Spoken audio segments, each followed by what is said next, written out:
Then we turned back and headed for the wilderness by way of the Red Sea, as the Lord had told me, and we traveled around the hill country of Seir for many days. The Lord then said to me, "You've been traveling around this hill country long enough. Turn north, command the people you are about to travel through the territory of your brothers, the descendants of Esau who live in Seir. They will be afraid of you, so you must be very careful. Don't fight with them, for I will not give you any of their land, not even an inch of it, because I have given Esau the hill country of Seir as his possession. You may purchase food from them with silver, so that you may eat, and buy water from them to drink, for the Lord your God has blessed you in all the work of your hands. He has watched over your journey through his immense wilderness.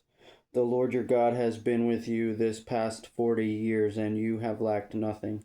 So we bypassed our brothers, the descendants of Esau who live in Seir. We turned away from the Arabah road, and from Elath and Ezion Geber we traveled along the road to the wilderness of Moab. The Lord said to me, "Show no hostility toward Moab, and do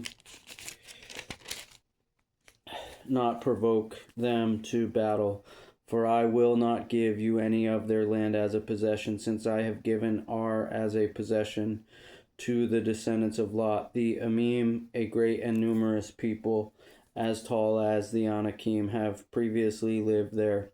They were also regarded as Rephaim, like the Anakim, though the Moabites called them Amim.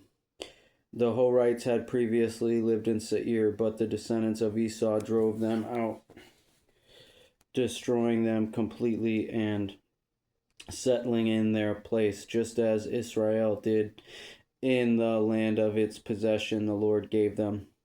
The Lord said, "Now get up and cross the Zered Valley." So we crossed the Zered Valley. The time we spent traveling from Kadesh Barnea until we crossed the Zered Valley was 38 years, until the entire generation of fighting men had perished from the camp, as the Lord had sworn to them.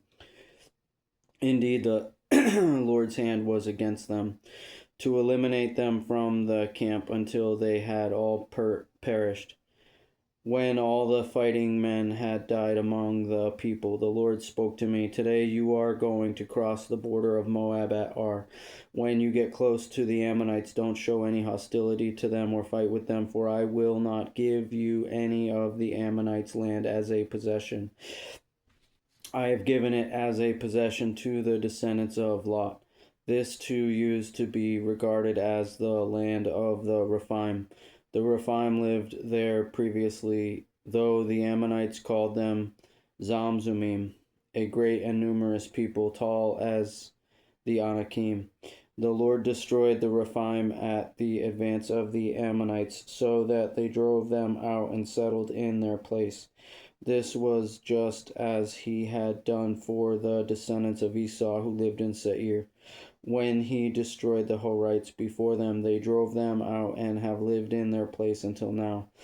The Kaphtorim, who came from Kaphtor, destroyed the Avim, who lived in villages as far as Gaza and settled in their place.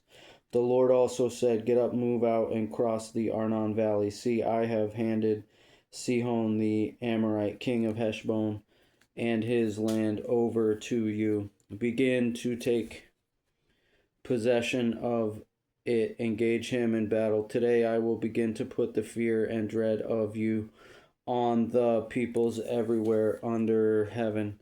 They will hear the report about you, tremble, and be in anguish because of you." So I sent messengers with an offer of peace to Sihon, king of Heshbon, from the wilderness of Kedmoth, saying, "Let us travel through your land. We will keep strictly to the highway. We will not turn to the right or the left. You can sell us food in exchange for silver, so we may eat, and give us water for silver, so we may drink. Only let us travel through on foot, just as the descendants of Esau who live in Seir did for us, and the Moabites who live in Ar, until we cross the Jordan into the land the Lord our God is giving us. But Sihon king of Heshbon would not let us travel through his land, for the Lord your God made his spirit stubborn and his heart obstinate, in order to hand him over to you, as has now taken place. Then the Lord said to me, See, I have begun to give Sihon and his land to you. Begin to take possession of it. So Sihon and his whole army came out against us for battle at Jahaz. The Lord our God handed him over to us, and we defeated him, his sons, and his whole army.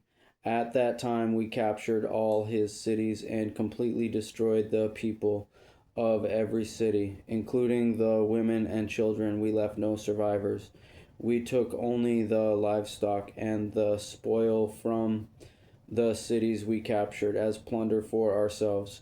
There was no city that was inaccessible to us from Aroer on the rim of the Arnon Valley, along with the city in the valley, even as far as Gilead.